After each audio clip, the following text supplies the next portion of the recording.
पाठ 4 फाहियान की भारत यात्रा। चीनी यात्रियों ने भारत भ्रमण करके जो यात्रा वृतांत लिखे हैं, उनसे प्राचीन भारत के इतिहास की बहुत सी बातें मालूम होती हैं। पहला चीनी यात्री फाहियान था। वो मध्य चीन क्षेत्र का रहने वाला था। सन 400 ईस्वी में वो अपने देश से भारत की यात्रा करने निकला। उसकी यात्रा का उद्देश्य था बौद्ध तीर्थ स्थानों का दर्शन और बौद्ध धर्म की पुस्तकों का संग्रह करना। उस काल में भारतवर्ष से चीन आने जाने के लिए 2 रास्ते थे। एक रास्ता था खोतान से होकर भारतीय सीमा पर पहुंचने का और दूसरा था लंका के टापुओं से होकर। पहले रास्ते से भारत और चीन में व्यापार होता था। पहला स्थल मार्ग था और दूसरा जल मार्ग। समुद्र में तूफान बहुत आते थे, इस कारण जलमार्ग बड़ा भयावह हो गया था।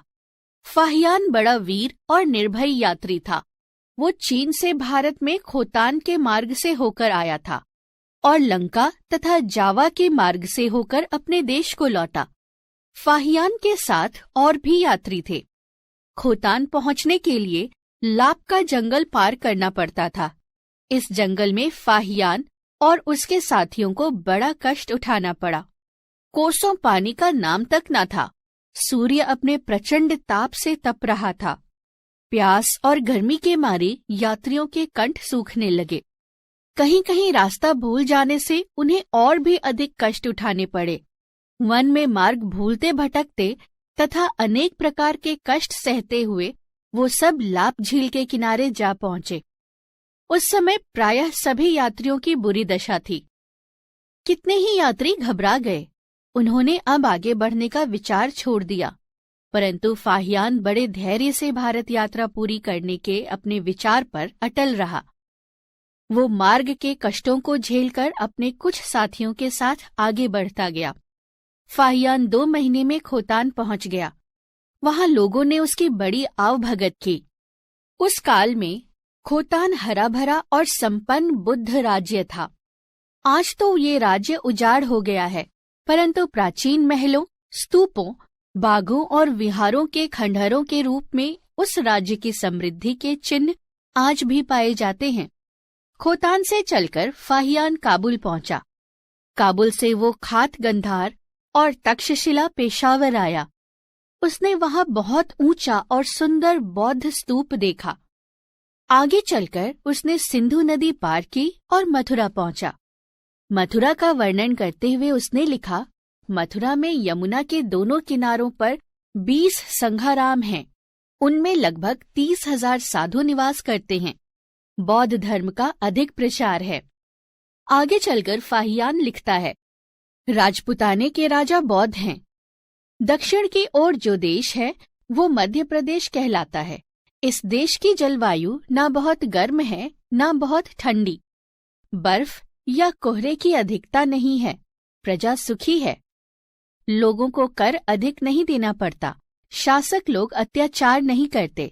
किसानों को अपनी उपज का एक निश्चित भाग राजा को देना पड़ता है।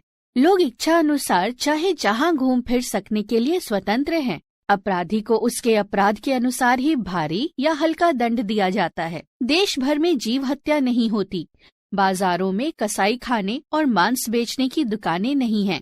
बुद्ध भगवान के समय से इस देश के राजा, महाराजा तथा अमीर लोगों में दान से विहार निर्माण करने की प्रथा चली है। वो लोग भूमि आदि का दान पत्र लिख देते हैं, जिसकी आय से विहारों का काम चलता रहता है। विहारों में रहने वाले साधु संतों को भोजन मुफ्त मिलता है। मथुरा से चलकर फाहियान ने कन्नौज, श्रावस्ती, कपिलवस्तु, कुशीनगर, पाटलिपुत्र, राजगृह, गया, काशी आदि विभिन्न स्थानों की यात्रा की। भगवान बुद्ध की जन्मभूमि कपिलवस्तु को फाहियान ने बुरी दशा में पाया। नगर उजाड़ था। कुशीनगर, जहां बुद्ध ने इहलीला समाप्त की, बुरी दशा में था।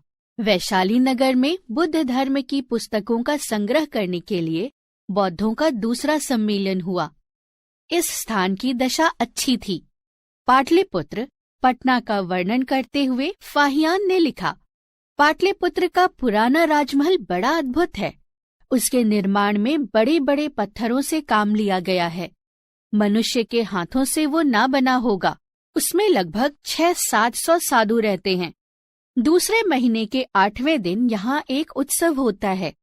उस अवसर पर 4 पहियों का एक रथ बनाया जाता है। रथ पर 5 खंडों का बना हुआ एक मंदिर रखा जाता है। मंदिर बहुत सजा हुआ रहता है। उसमें भगवान बुद्ध की एक मूर्ति स्थापित की जाती है। इसी प्रकार से 30 रथ तैयार किए जाते हैं। ये उत्सव बड़े समारोह से मनाया जाता है। धनी लोगों ने नगर में असहाय रोगियों की चिकित्सा के लिए औषधालय खोल रखे हैं। फाहियान ने गया में बौद्ध वृक्ष तथा बौद्धों के अन्य धार्मिक स्थानों का दर्शन किया।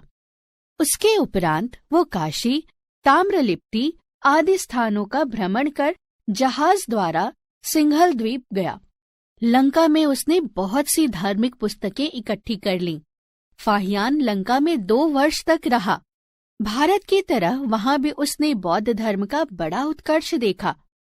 भारत की तरह वहां भी उसने बौद्ध धर्म की बहुत सी पुस्तकें और मूर्तियां इकट्ठी कर ली थीं। उन्हें वो अपने साथ चीन ले गया।